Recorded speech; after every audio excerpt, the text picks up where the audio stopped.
Good evening, everyone. Thank you for being here tonight. Appreciate you joining us for our weekly Talking Circle presentation. And thank you so much for those that are watching this online later or even live. So I appreciate the time and coming here to be a part of this presentation. We do these weekly, and for those that are seeing this online, this is a weekly presentation that we do in the summertime as a part of the cultural programs here at the Indian Museum of North America. I'm Andrew Donoghue, the museum curator and director of cultural affairs. So on behalf of myself and my team, of course, want to thank you for being here and welcome you to the program. We have just 2 of these left this summer. Next week's presentation is a local group called the Dakota Daughters, doing 3 perspectives of the Wounded Knee Massacre. So a very interesting theatrical presentation and story about a very significant event in this region. So it's 3 women, 3 perspectives of that event. And then, am I hearing something in the back? No. Okay. And then we have one more presentation as well after that here for the end of the season. So, without further ado, I'm very honored to host and to say hello to our guest and welcome our guest here this evening. James Jones is a traditional hoop dancer and artist and social media influencer who's performed and traveled across Europe, China, Australia, North America, and ranked among the top 5 hoop dancers in the world.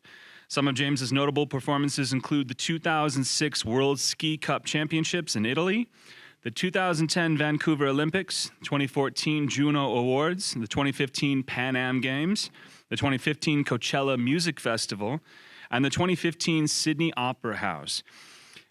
James has worked with such artists as KOS and Snoop Dogg. In 2009, James appeared as a finalist on popular TV show So You Think You Can Dance Canada, and is currently hoop dancing on world tour with Juno award-winning group A Tribe Called Red. We want to thank James for being here tonight, giving his presentation on the modern social media kind of outlet, but also sharing of his story as well as a modern artist. So please join me in welcoming James Jones.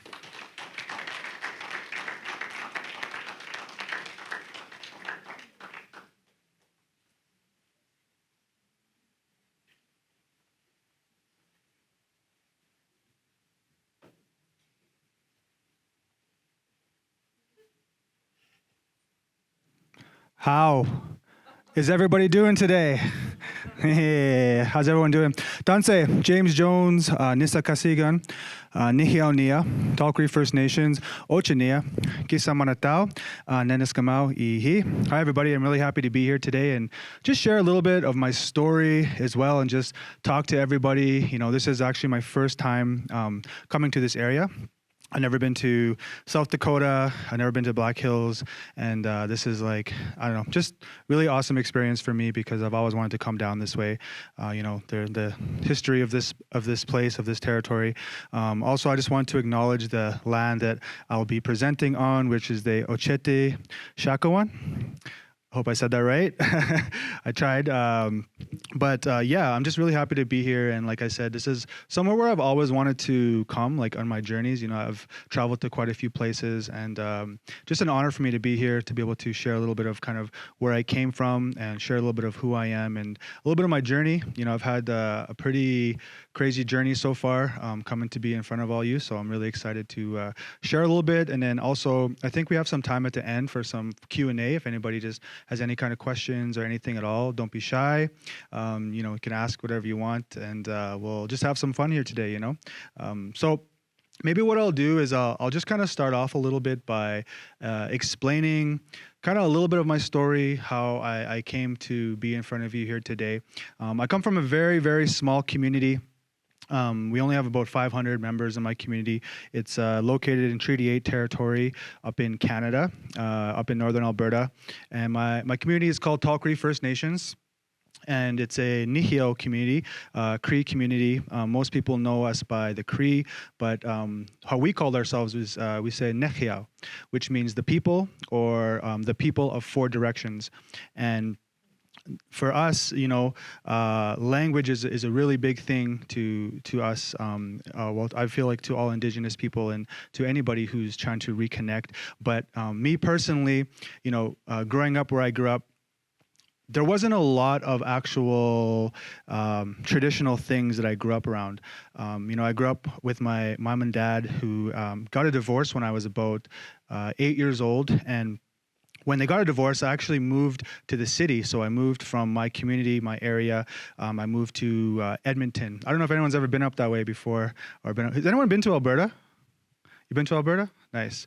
So Alberta, I don't know if you guys have ever been in that area. It's Cree kind of Plains territory up in there. There's also we have Blackfoot, Dene. So there's quite a few different nations up in that area, but we have a really big powwow trail, and so we by that what I mean is we have really, really amazing powwows all over across Alberta, across Saskatchewan, Manitoba.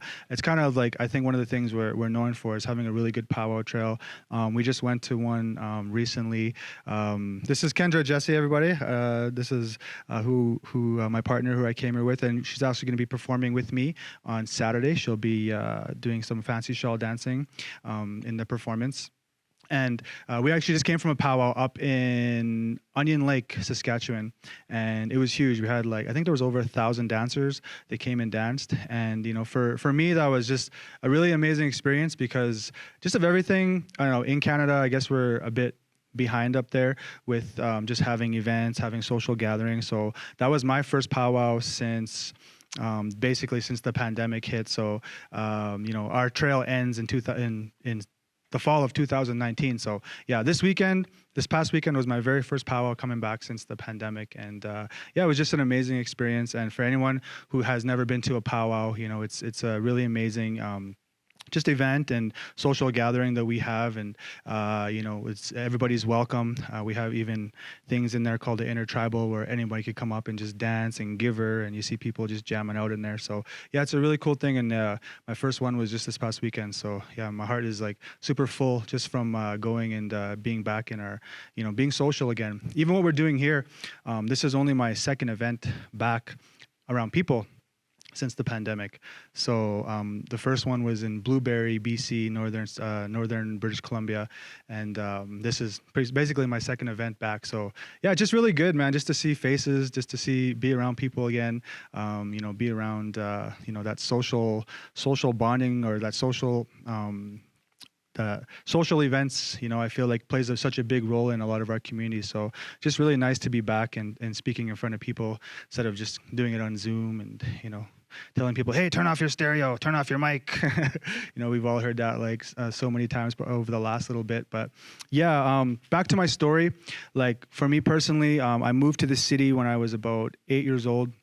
And, when I moved to the city, it was such a big culture shock for me because growing up, around my community, around the res, growing up, in that territory with a lot of nihio, a lot of people who look like me or just friends and family, I never really gone through a lot of things that I endured when I was in Edmonton. And the first time I moved to the city, my parents put me in a Catholic school, a giant, huge school with thousands of kids. And for me, it was the first time I ever experienced things like racism. It was the very first time I experienced things like bullying. I got shamed a lot for what I look like, having darker skin, having longer hair as a young man. Also, too, I had a real deadly res accent when I was younger, coming fresh from that territory. So I got teased a lot for how I talked. And it was just, it was a really big culture shock for me. And after moving to the city, I never, really got to be around, people who spoke the language. I never got to be around anybody who really educated on our ceremonies. Never got to really be around anybody who educated me on dancing or anything like that. So, when I would say my early teens, 11, kind of 12 years old, it's kind of where my life just really took a negative turn.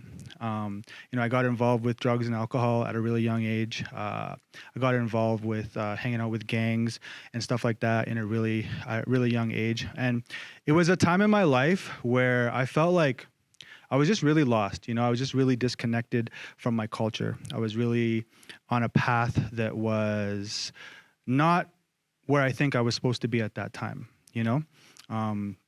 And I feel like a lot of us, just today, trying to navigate the new world, sometimes we get off that path.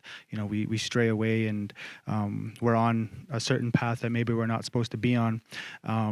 But it wasn't until I started, I think I was in grade 9 or maybe grade 10 is where I went to high school, and I went to a public high school, and they had a Indigenous Studies program within the high school, and they had a really good knowledge keeper who would come once a week and just talk to us, talk to the youth, talk to us about just the importance of language, importance of ceremony, the importance of revitalizing our arts, our singing, our dancing, things like that. And it was the first time I had went and got invited to a sweat lodge. So I think I was in grade 10. It was the very first time I ever went to a sweat, and I was really nervous, to be honest with you. Like, I had never gone to a ceremony before, growing up, and especially a ceremony like that. I don't know if anyone here has ever been to a sweat, but they can be intense, and you often don't know really what's going to go on in there.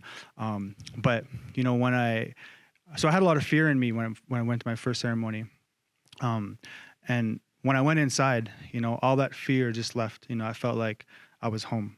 For the first time in a long time, I felt like I was where I was supposed to be, because even prior to that, I was running around, just doing a lot of damage to myself, hurting a lot of other people, hurting myself, hurting my spirit. And when I went back to that lodge, when I went back to that ceremony for the first time, I felt like I was home.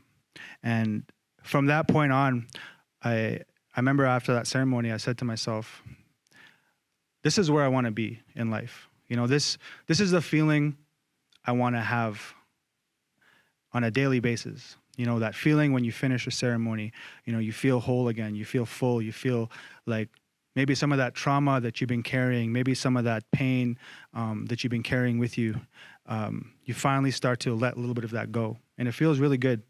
And I remember that feeling when I finished that first ceremony. I said, wow, this is what my people, this is what my ancestors, this is what my family, like, this is what we're supposed to be doing. This is our tool for healing. And man, I just felt amazing. And after that, I said to myself, okay, well, I'm going to try and surround myself with more people like this, more people who are in this mindset. Because at that time, I was hanging around with a lot of people who were, into drugs, into alcohol, a lot of people who were into, just being very violent, like with that gang life and stuff like that. And I knew that in my spirit and in my heart, that's not where I was supposed to be in life. That's not the path that the Great Spirit or Creator had chosen for me. And so after that ceremony, I made that promise to myself. I said, I'm going to try to do my best to try to surround myself with more people like this. And when I prayed for it, I went home and I prayed for that. And when I did that, I got introduced to, it was a really cool cat. His name is Leo Latender. And he was actually a native, indigenous breakdancer. Like, he did like popping and like all that stuff. And he got me into breakdancing when I was I think I was 13 years old. It was the first time he got me into breakdancing. He brought me to this, we used to have like these sober dance clubs that you can go. And it was pretty cool. It was like, you ever see that movie Step Up? Yeah, and you know how they walk in and there's like this big warehouse and like everybody's like staring at each other, like mean mugging each other with their arms crossed. It was like something like that, but it was like all like just native cats, like just indigenous people all over, and like all these native breakdancers. And I got into that hip hop culture. Like, that was the very first time I got into an art form was breakdancing. And it was through that culture, it was through hip hop that kind of led me back to our ways, because within that circle, we say in the hip hop culture, there's four elements. There's that rapping, there's the graffiti, there is DJing, then there's the breakdancing. And even I feel like there's similarities between that and our powwow culture that we have. We have our singers and drummers. We have our artists. We have our people who create regalia. We have our MCs, tell the stories, welcome everybody. And we also have that drum, and we have those singers, we have those dancers. So I feel like there's a lot of similarities between the hip hop culture and like, our power community, our power culture, powwow culture. So from that hip hop culture, I transitioned over to powwow. So I had a few friends who were involved in that, that circle, who were breakdancers, rappers, DJs, and they were the ones who brought me to my first powwow. And, when I went to my very first powwow, I think I was in my young teens, like 13, 14. And I went to my very first powwow. It was literally like, man, it was the craziest thing. Like, I felt like I was watching superheroes out there, like the fancy dancers, the fancy shawlers, the jingle dress dancers, the traditional, like chicken. Like, it was something where I just felt like, wow, like this is the first time I'd ever seen like our artists, our community, like come together. Like that was like my very first big community, the cultural event was a powwow.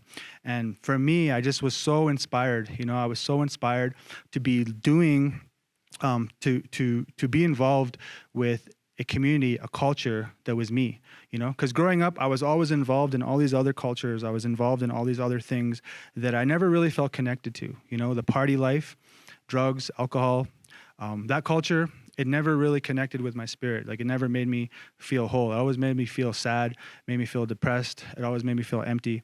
The gang culture, I never really connected with that. I always felt sad. I always felt disconnected. I always felt angry. I always felt hurt, pain within that culture. But when I went to that powwow community, that powwow culture, I felt happy. I felt happy. I felt a lot of just really good endorphins, really good energy, good medicine within that culture, within that community.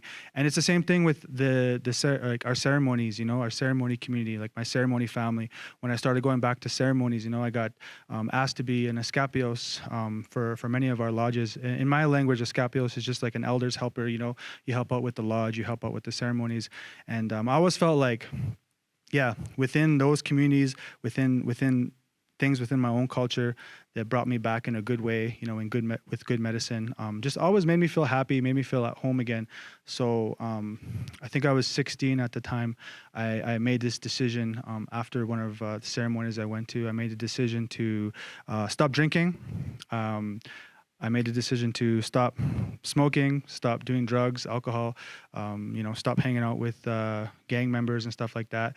And at the age of 16, I completely quit everything and stepped kind of back onto the path that I was meant to be on. And I'm still on that path today here. So for me, like it was something that took a really long time to realize where I was supposed to be. And if it wasn't for, I think, just being, I don't want to say being brave, but if it wasn't for me being able to, see myself in those other spaces, like, I don't know if I would be here doing what I'm doing today. Like it's something that I believe if you're not involved, like you have to believe that you deserve to be successful. You have to truly believe that, is this what's going to make me happy? Like what in my life should I be doing that's going to make me happy? Because I think in general, like one of the reasons we're here is to enjoy it. You know what I mean? Like to be here,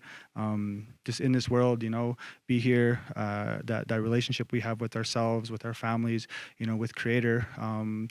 We should be happy and we should be doing things that make us happy, and I feel like for myself, that was one of the big reasons why I made that transition to step out of the drugs and alcohol and a lot of that activity that was hurting myself, my mind, my body, my spirit, is because I wanted to be happy. It was something that it was like a goal. I literally wrote it down like in the back of my school journal. How to be happy and things I could be doing to be happy, I made those, I tried really hard to make those things happen. And a big part of that was ceremony. A big part of that was dancing, and that's why people always ask me today, like, I don't know, a lot of people ask me, well, what, are you an influencer? Are you an activist? Are you an educator? And like, I always just think of myself as a dancer, to be honest. Like that's the first thing that comes to my mind, because I started out as a dancer and I feel like I'm still a dancer today. I love to dance, and it's the tool that I use for healing. The arts, the dance is something that when I put that music on and I start to move and do that movement, I feel like I'm I can picture myself back in those places, those ceremonies, picture myself back in that powwow circle, the places of good medicine that we can carry with us, with our thoughts and with our blood memories. So for me, yeah, I always say that I'm a dancer, and I'm really just happy to be here. And, I'm happy to dance here on Saturday as well. So if anybody's going to be here on Saturday, I'll also be here busting a few moves for you guys. So, but yeah, that's a little bit of my history and kind of where I came from, a little bit of how I came to get to that point in my life. And then I don't know, we only have about an hour, right? I think we have plenty of time. Okay. So another thing I just wanted to just talk to you guys a little bit about is just like before we move on to the social media stuff, is like a teaching that really helped me in my life. Like something that literally I still use today, and I've been using it for years and years and years. Something that really helped me a lot was, I'll tell you, a long time ago, this is when I was like really lost. I was really angry. I had like a lot of anger, a lot of pain, a lot of hatred like within inside of me.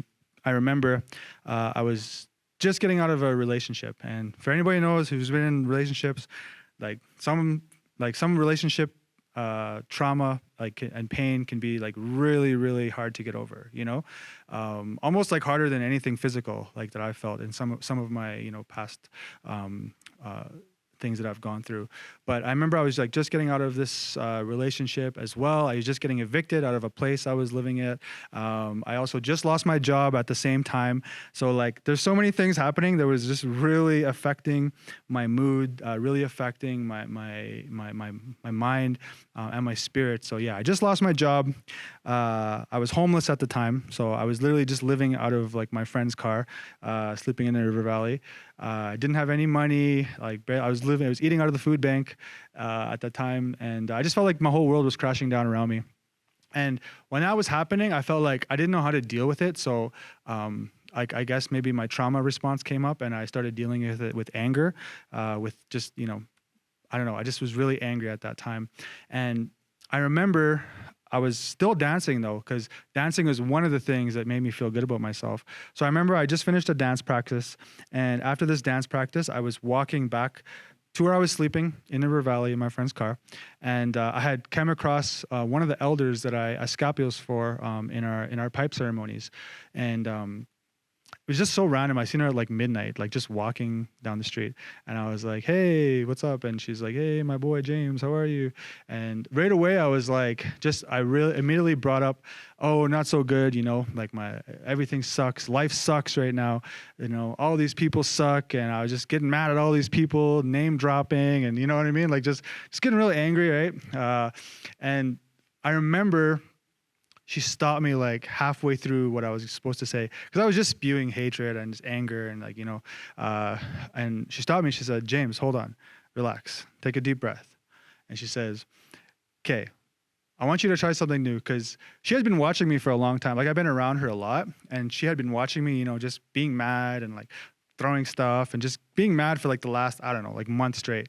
And she's like, "I've been watching you a lot, and like, I can see like you're really angry.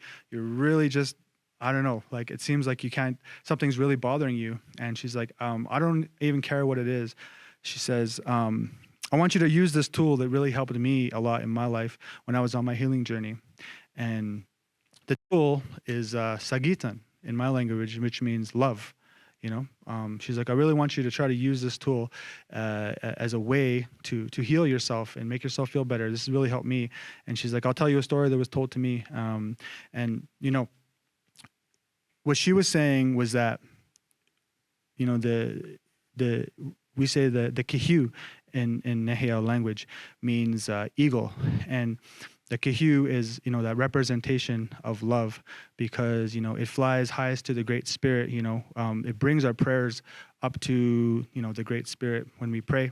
And when that kihu, when that eagle comes back down, it borrows and it brings that teaching of love, so it can share it with each and every one of, beings here on earth.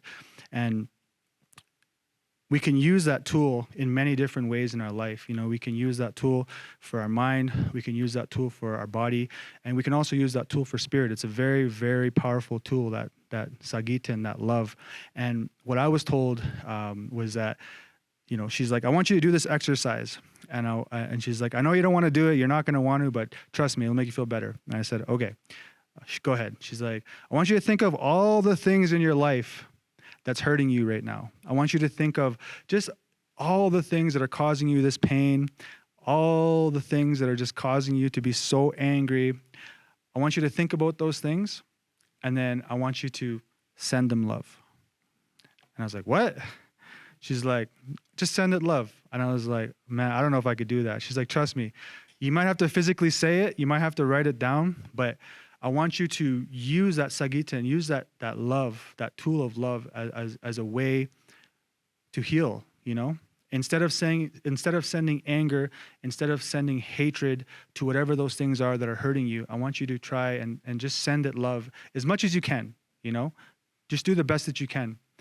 And I was like, okay, whatever. But I just left. And I didn't say that, but in my head, I'm like, I don't know if I could love some of these things that have hurt me in my life. Or I don't know if I could send it love, because I've been through a lot of just really painful things, right? But I went home that night,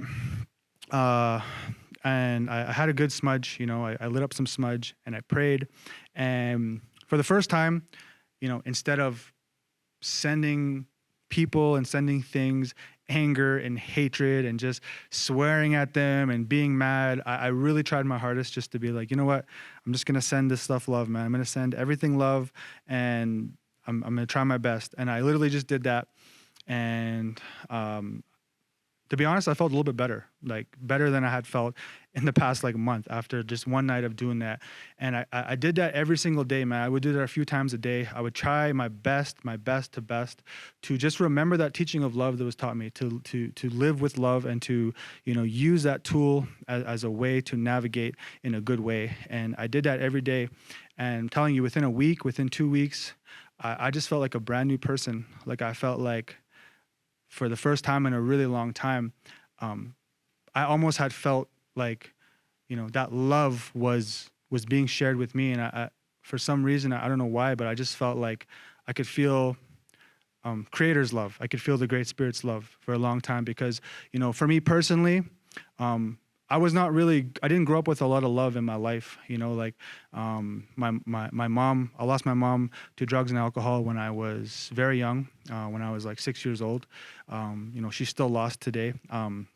My dad also passed away when I was 16 years old.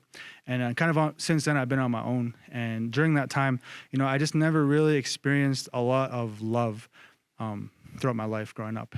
As a young man, I have felt like for a lot of my life I was kind of on my own, and I don't know, I just never really experienced a lot of it, I don't think.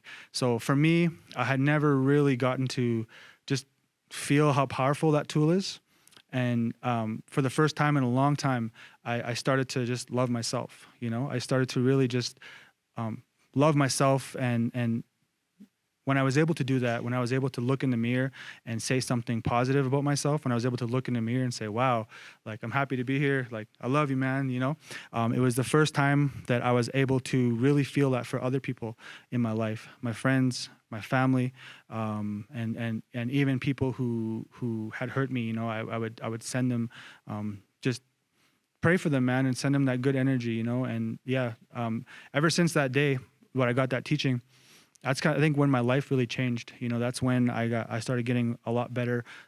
Opportunities started coming my way. I feel like Creator just put a lot of things in my path since that day.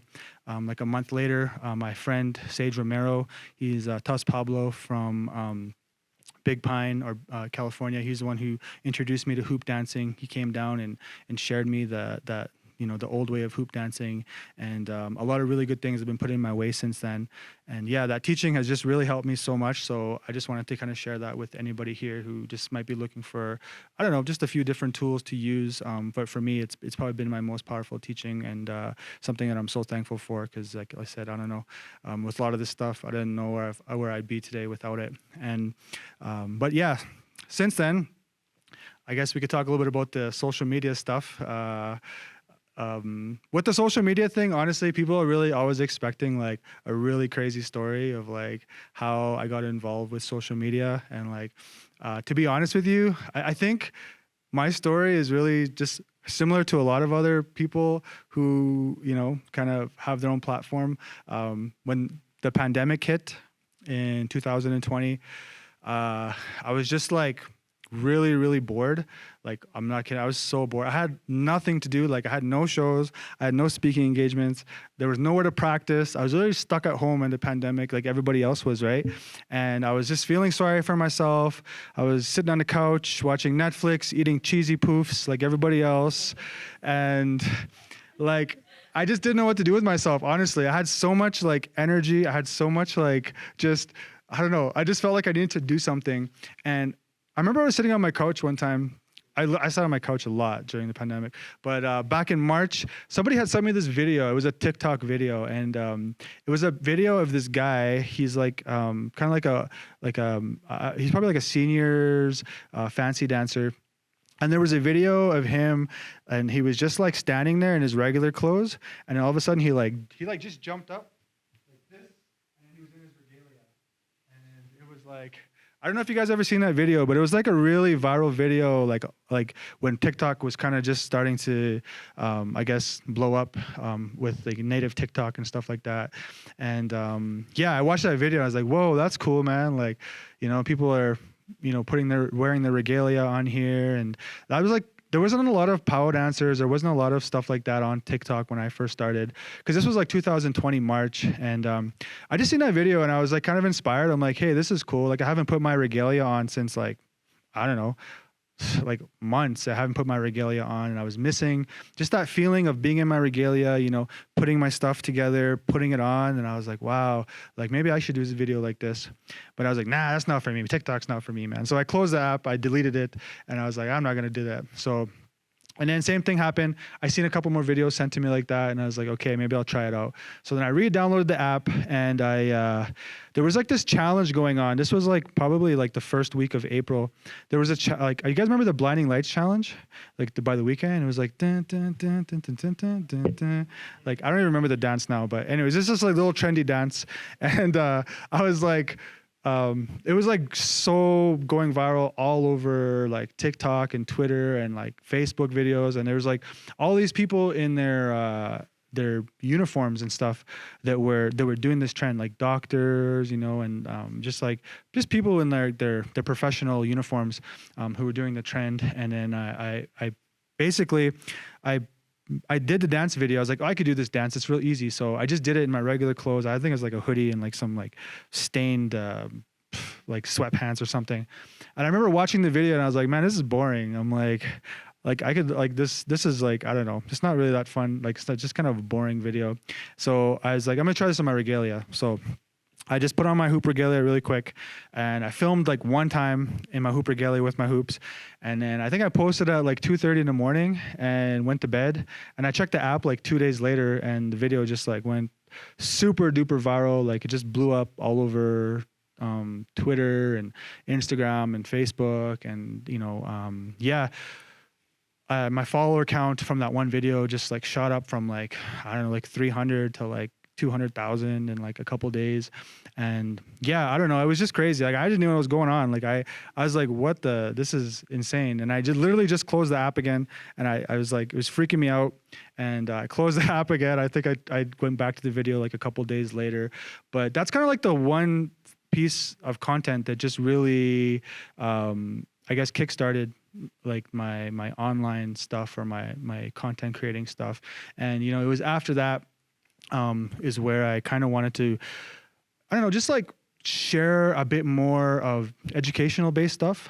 Like the trendy stuff was cool, like jumping in and out of your regalia. But I really was getting a lot of messages by a lot of young Indigenous just youth who were reaching out being like, wow, like, I wish I could powwow dance. Like, I never grew up around powwow, or I don't know where to get a regalia. I don't even know what this means.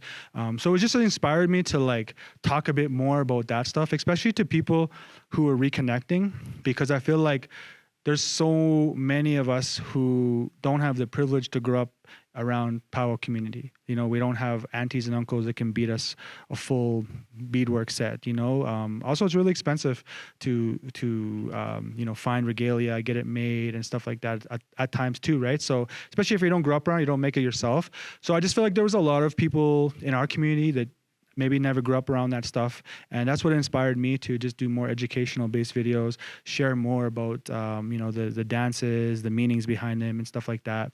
And that's kind of where I started with the social media stuff, and then it trickled down to Instagram, trickled down to Facebook. It's on Twitter now, and I feel like that's kind of I think even where just it started, and for like a lot of people, I think they have their what they think about influencers, what they think about content creators, what they think about TikTok or any of these social media platforms.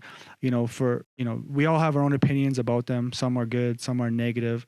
But for me personally, like one of the things I think about is that it's just another way to share our stories. It's just another storytelling tool.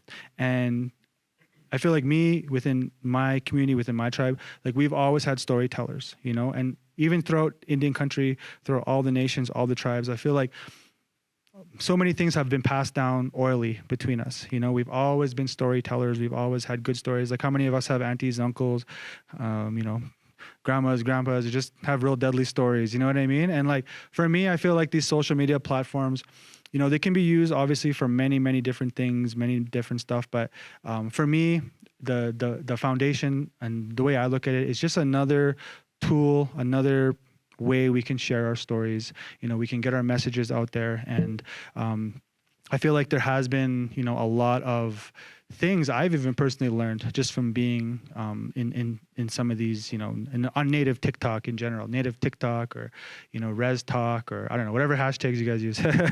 But I've even learned a lot, It's also, for me, been a really good tool to just listen and educate myself on what's going on within our communities, Like I feel like even with what's been happening, I'm sure everybody's heard about what's been happening here in Canada with, the residential schools and all of the children's bodies that are being found, at a lot of these, school or institutions or whatever you want to call them.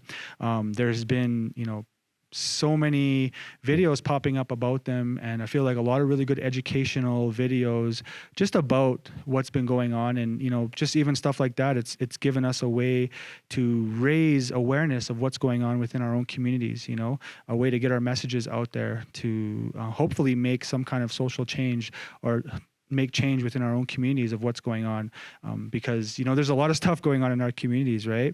Especially nation to nation, there's always new things popping up, new things that we're defending our land, defending our rights, and I feel like for a lot of these platforms, it gives us that access to know what's going on within our own communities. So yeah, for me, it's I've learned a lot. I don't know why, but I get a lot of dog and cat videos like on my discovery page. Like, I don't know. I'm like, I want really cool stuff popping up. Like I want cool videos, but they're all like just dog and cat and like animal videos. So I don't know. For some reason, I keep getting those. But yeah, for me, I guess, yeah, that's kind of where I'm at right now. I'm still learning, honestly, with social media. For me, it's been a new journey. It only really started in 2020 with TikTok, and I feel like with IG and all that stuff. So I'm still learning as well. And for me, it's like I said, it's just a way to share our stories, a way that we can navigate and hopefully, raise some awareness along the way about what's going on within our communities. So yeah, that's a little bit about that. And I guess maybe we have time for some Q&A. Yeah. Yeah, for sure.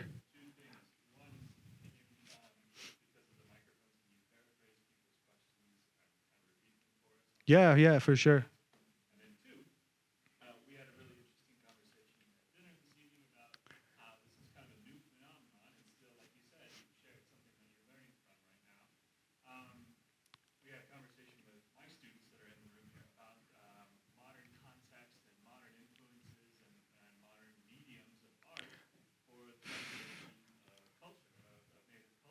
Mm-hmm.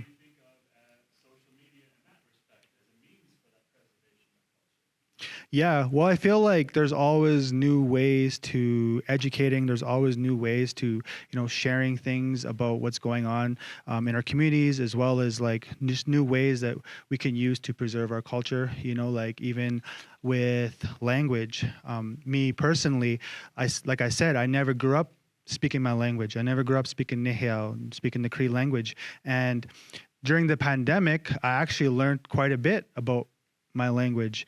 I was I joined an online Zoom class where we had an elder come in and just speak the language with us, take us through a bit of the history of where a lot of our words came from, and I learned a lot in that class. And then I also was learning off of another friend who's a fluent speaker from my community.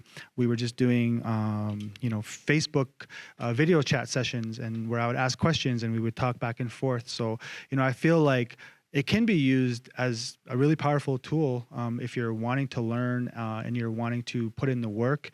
And I feel like, yeah, for me personally, like I learned so much about my own language. Obviously, there's no replacement for, speaking face to face with somebody. There's that connection. There'll never be any replacement for that. But if we're all stuck at home in a pandemic and you still want to speak the language, you still want to be, active with speaking and learning stuff like that, I feel like, yeah, it can be a really powerful tool. And I personally learned a lot.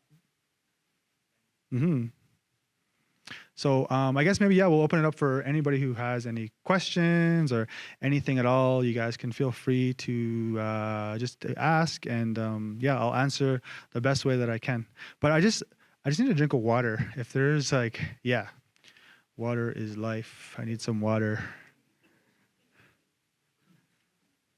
Oh, yeah, go ahead. Oh, okay. My question to you is, what would you say to those individuals who want to reconnect with their culture, their language, and their identity, yet they are scared of being under scrutiny or being made fun of? You yourself reconnecting. Yeah. So what would I say to those who are wanting to reconnect but are scared of being, scrutinized or maybe getting shamed? Well, I could say to you that when I was learning, there was a lot of times where I wanted to give up because I was getting shamed a lot. Even with language, like when I first started learning my language, there was a lot of people who would make fun of me, like, within our own community. If you mess up a word or whatever, like they just wouldn't let it go. They would, but I would say, oh, thank you. I would say, yeah. I should drink water.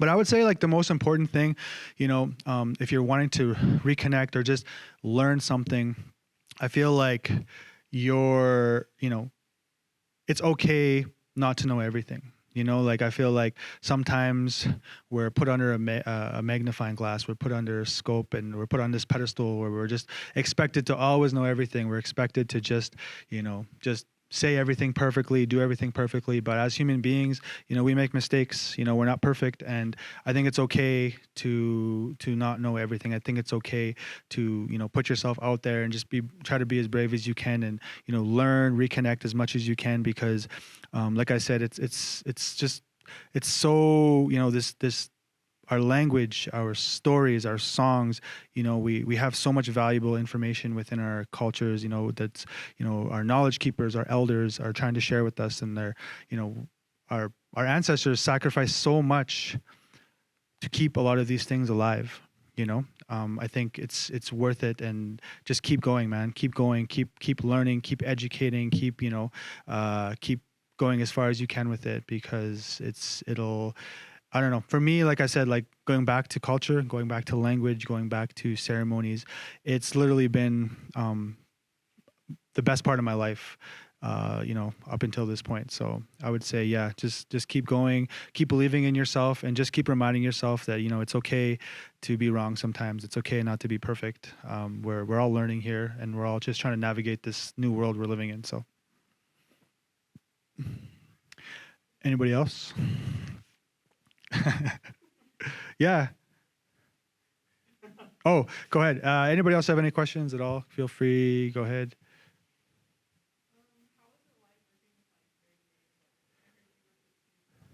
Yeah, I mean, I've honestly been able to work and just crossed paths with a lot of artists as well as people who are doing, just pretty cool things within the arts, within the communities. Even when I went on tour with Tribe Called Red, we just got to meet a lot of artists and stuff like that. And it was really cool, honestly, like being, on tour, being in that circle of events with, a lot of big name artists and stuff like that. I don't know. It was like not what I expected.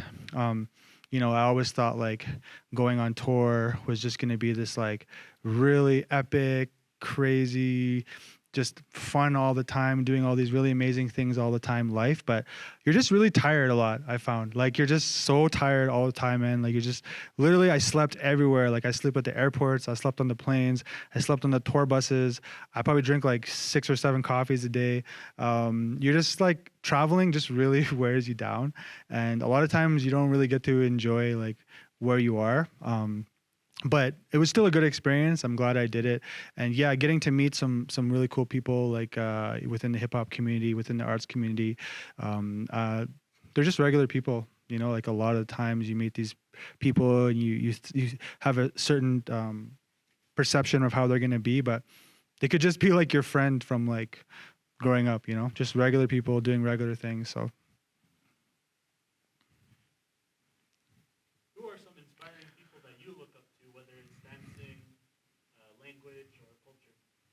yeah, well, for me, my dad played a really big role, like in my life. He taught me a lot, just about the value of how important it is to be out on the land, how important it is to have that connection with Mother Earth. My dad, he was a hunter as well. He just was really just loved being out on the land, so he taught me a lot about that. Also, a big inspiration to me was somebody I met quite a few years ago was John Trudell, who is, man, he did a lot of really good things, activist, actor. He did a lot of poetry, and I had a few really good conversations with John before he passed. And he's one of the big inspirations I had just over the last 6 or 7 years so that I had met him. So I would say John is a really big one. Also, Buffy St. Marie is another just somebody who I just connected with on a really good, just human being level. And yeah, so for me, that's kind of people I can think off the top of my head. But there's so many people who inspire me. Like you guys inspire me. You know what I mean? Like seeing like young people coming up and doing good things, working on your future, working on your goals and dreams. Like you guys also inspire me. So yeah, for me, I get inspired by many different things and many different people. So. Mm-hmm. Even though you stay away from like living in the res, do you feel res? Because you're famous to us, and an inspiration. So like, how they say like, once you're res, you're not res. You can take it out the res, but you can't take the res out. Honestly, man, like I never ever felt like I never ever felt like I was like out of my community. You know what I mean? Like I always been around people who had kind of been like me. Like, a lot of my friends are super super res still, you know what I mean? But like I feel like I don't know, I feel like you don't need to be living in a certain place in order to have like that good mindset, like a mindset like that, like I feel like, even though you're not living on the res or you're not living on a reservation, I feel like you could be anywhere and still just have that mindset, you can still just, have that respect for it. Because for me, the biggest thing I look back is like when I used to live up north, like up and around my community, the biggest thing I remember is just like being out in the land, going with my uncles, going hunting with my uncles, going fishing, having fun with my friends. Like just for me, like that kind of engagement and that mindset never left me, and even today, like I don't know, like I said, I don't feel any different, honestly. Like I still do the same things, man, I was doing like back when I was sleeping in my car. You know what I mean? Like I still just go for I still like going to powwows. I still like going to round dances. Still like going to ceremonies. Like so. Yeah, Pepsi, obviously. I knew you tried to get me there. Maybe we'll. Yeah.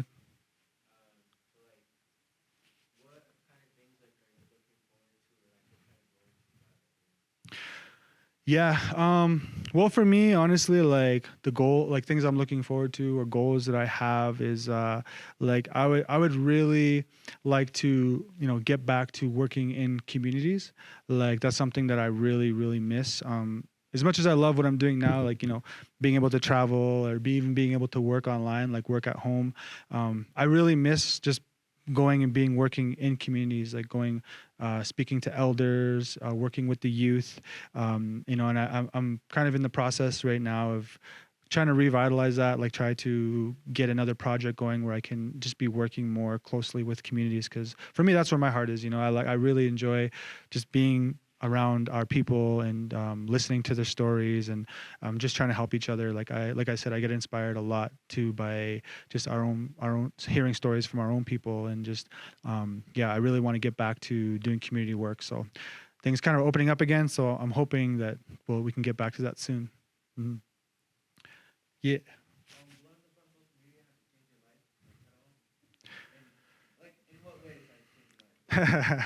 Yeah. Well, I mean, yeah, getting like since social media, I guess the ways that have changed my life. I don't think I've really changed, honestly. Like I don't know. I still make like lots of auntie and uncle jokes, and like feel like I'm still the same person. But I guess one of the ways it has changed for me is it's given me a bit more freedom to be an artist. Before.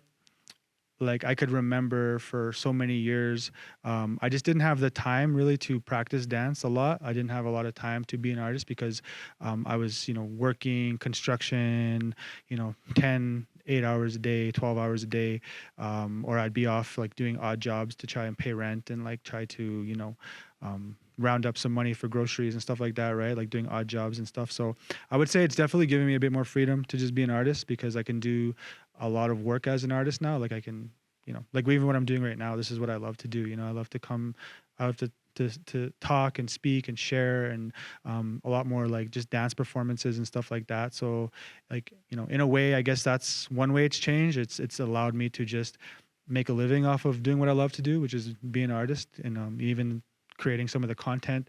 Some of that stuff's really fun. Just being able to do transitions and dance videos and stuff is pretty cool sometimes too. So yeah.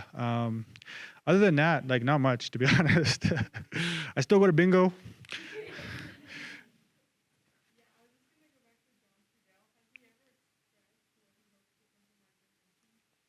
Yeah, well, I mean, like a lot of conversations I had with John Trudell, one of the perspectives I really respected of his is he always went back to like just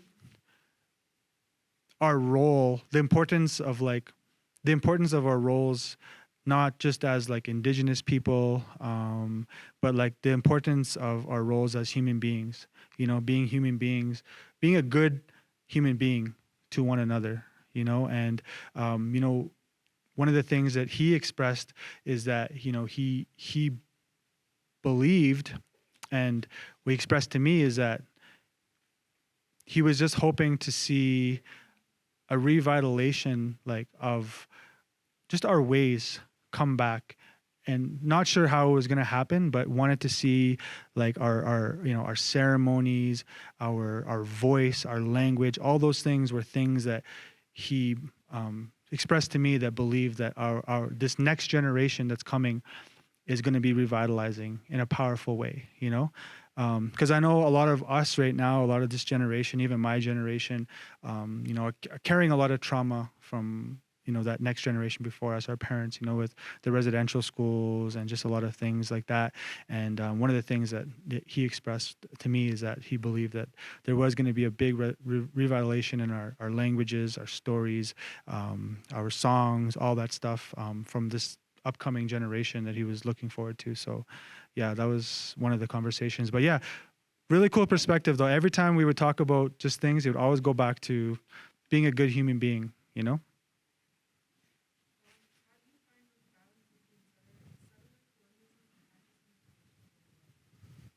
How do I find the balance between settler colonialism and indigenous way of life?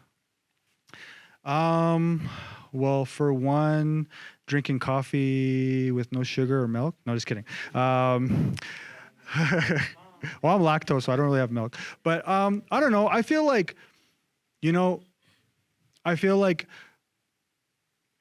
it's really important to decolonize as much as you can certain things in your life that you're able to.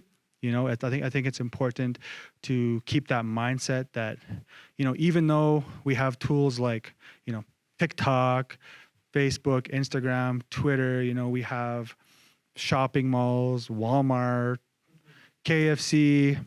I think it's really important to remember that we also have our own ways that we deal with things. We also, if the mall's not open, there's an entire Mother Earth out there that we can go and just, collect that good medicine from. You know what I mean? Like, and that's what I mean. Like when I talk about just living in a good way, living with that good medicine, is I feel like, we can't forget that we've always had our ways, our ceremonies, our songs, our dances, our language, and even just being out, on the land, being out on the land, learning about the land that's been, helping our ancestors for hundreds and thousands of years. You know what I mean? So I feel like, yeah, it's okay. Go to the mall, go get some new Jordans or whatever, right? Go do your thing. But also don't forget that, we have a lot of our own ways that are very valuable, our own ancestral diets, our own foods, our own languages, our own songs that are powerful, and they can help us in a lot of ways. You know what I mean? Like just like the teaching of Sagitan, the teaching of love that came to me when I was younger. Like I've used that as such a powerful healing tool for so many ways and so many years. So I don't think I could have got that from a pamphlet at the mall or online. You know what I mean? So yeah.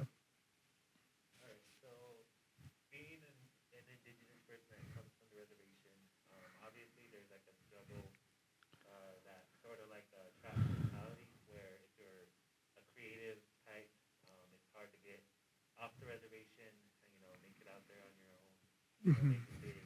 Even just getting a following. What advice do you have for Native youth, or even some Native adults who have aspirations but they feel trapped because they're coming from a place where there's not a lot of opportunity, and so they feel like the doors are always shutting on them? Yeah, well, I mean, one of the good things. Go back to social media. One of the good things about social media is it just completely cuts out where you live, where you're from, like how much money you have. Like, so that's that platform, that tool, it bypasses all that stuff. So, you know what I mean? Like, it allows you to get your message out there in the way that you want to get it out there. If you want to tell jokes, you can use these platforms to tell your stories, tell your jokes. If you want to share your dances, you can use these platforms to share your dances. And it doesn't really matter, like, if you're doing it in the backyard on your res or you're doing it in a mansion in LA. You know what I mean? Like, I think it's cooler if you're doing it in your backyard in your res anyway. So, but to me, like, it just kind of bypasses all of that, and when you put your stuff out there, when you tell your stories, I feel like if you're just doing it in a good way, I feel like that good energy and that the way that you perceive your own stories are going to be perceived that way, So, and that's the one thing I do like about social media is that, if you're dope, you're dope. And it's going to show, it's going to shine through your content. It's going to shine through whatever you're putting out there, like who you are as a person and, your values and just how you feel and everything like that is going to be perceived within the content that you're putting out. So I don't think it matters, honestly, where you're from. Like we just met, like we were just at that powwow in Onion Lake. We met so many people, like, I don't know, people from Instagram, TikTok, wherever, like all these platforms that are from little tiny reses, like in the middle of nowhere, but they're just really good at sharing their stories out there. And I feel like if you just believe in yourself, if you believe that you deserve to be successful, if you believe that you deserve, you know, to have your story told in a good way out there, man, it'll happen. You just got to believe in yourself, you know? Mm-hmm. Yeah. Hate comments on TikTok. What are those? Just kidding. Oh, man. Well, you know, honestly, like we were just talking about this today. I feel like anybody with a platform, this is something that's going to come up all the time. So like, and it's not just TikTok, man. It's it's TikTok, it's Instagram, it's Twitter, it's Facebook, it's everything, man. And like, I was just talking about this today that like, I guess as a storyteller online, you know, when you share your story with these platforms, when you share your story out there, it's like the content kind of like it kind of goes on a journey by itself. You know what I mean? I don't know if that makes sense, but like, okay, you share a post and it's like that content kind of takes on its own life.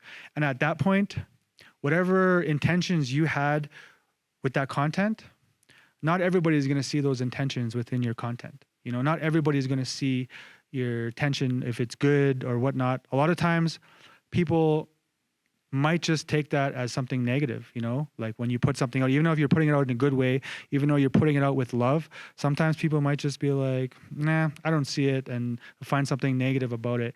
And when that happens, I just pray for those people. Honestly, I just pray for those people, man. And I say to myself, you know, I'm sorry that, you know, they don't feel that way. And you have to be okay with, in this world, man, you're going to meet a lot of people and not everyone's going to like you.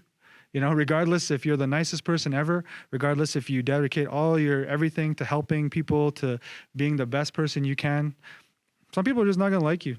And I feel like being a content creator, it really makes you realize that it doesn't matter what you say, it doesn't matter what you do. Some people are just not going to like you. And I guess you kind of have to be okay with that, you know? But yeah, like whatever you put out, like I said, not everyone's going to see your intention and they're going to have their own frame of mind. So if you know you're doing it in a good way, I think that's all that matters. Mm-hmm. What's your favorite powwow food? Favorite powwow food? Oh man, I don't know. Honestly, like I would say my favorite powwow food, I really liked when I went to this, like, where was it? I went to this powwow. It was just outside of, okay. It was like the Gathering of Nations powwow. Obviously, everyone knows that one. But they had this, like, this Navajo, like, blue corn mush. That's, like, literally my favorite powwow food I've ever eaten in my whole life. Yeah, like, there's, like, blue corn mush. Oh, it was the best. With a little bit of fry bread. Favorite. I honestly, I would say that's, like, the most memorable food I've ever had. So, yeah.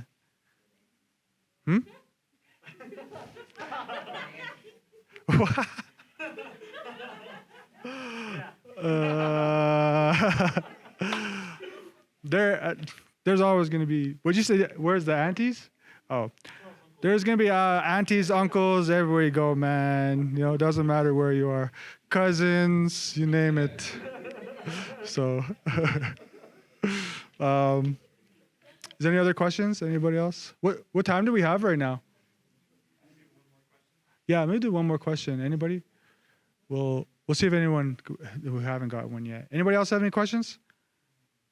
If not, we'll go to my man here. Yeah. All right, I just wanted to ask you, you did talk on it a little bit. Just how long have you been sober? Yeah.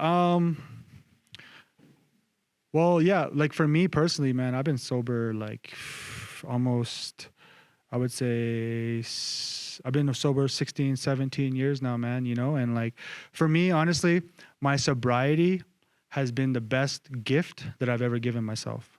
Honestly, like of all the gifts I've ever received, of all the things I've ever gotten in my life, being able to give myself the gift of sobriety has literally been the most empowering feeling I've ever had. You know what I mean? And like, that's something I feel like you have to gift that to yourself, you know. And when you're ready, and you're ready to walk that path, like that's when I felt like just everything changed for me. My perspective on myself, my love for myself, my, you know, even my relationship with Creator, with the Great Spirit, has all come from giving myself that gift of sobriety. You know, it's the best thing I've ever given myself, man. So, yeah, and that's just a personal choice I made because I was just tired of looking in the mirror and seeing someone I didn't like, to be honest with you.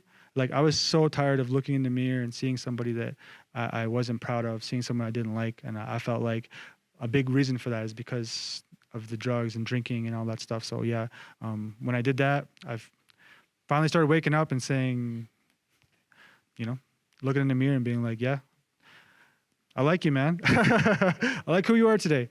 But yeah, honestly though, thank you guys all so much for having me here. Honestly, like, I'm really honored and just happy to be here. Like, you know, I feel like I'm just back home with like a bunch of my cousins and stuff like that right now. But one thing I want to just share before I get out of here is, you know, because I do see a lot of people from a lot of different places. And one of the things that were passed on to me was that, you know, we come from a lot of different places. You know, we come from a lot of different nations, a lot of different tribes. And, you know, in this world and our time here on earth, we're going to meet a lot of different people, you know, even people from not just other tribes, other nations, but people from even our own communities, people from our own areas. And, you know, when some of these people, they're not going to have the same views as you. You know, some are not going to look like you. Some are not going to have the same political views, spiritual views as you. But even though we come from many different tribes, like we really cannot, you know, we come from many, many different tribes, but we can't deny that we all come from the same tribe. And that tribe is the two-legged tribe. And the only way we're going to move forward is by, you know, supporting each other, by loving each other, and by educating each other in a good way, honestly. So I just wanted to leave you guys with that. You know, I believe that we're all family and we're all going to move forward in a good way. So thank you so much for having me here. Exe. I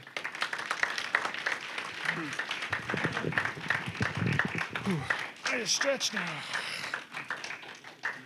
But yeah, I'm going to stick around a little bit, kind of hang out. I don't know if you want any closing comments or anything like that.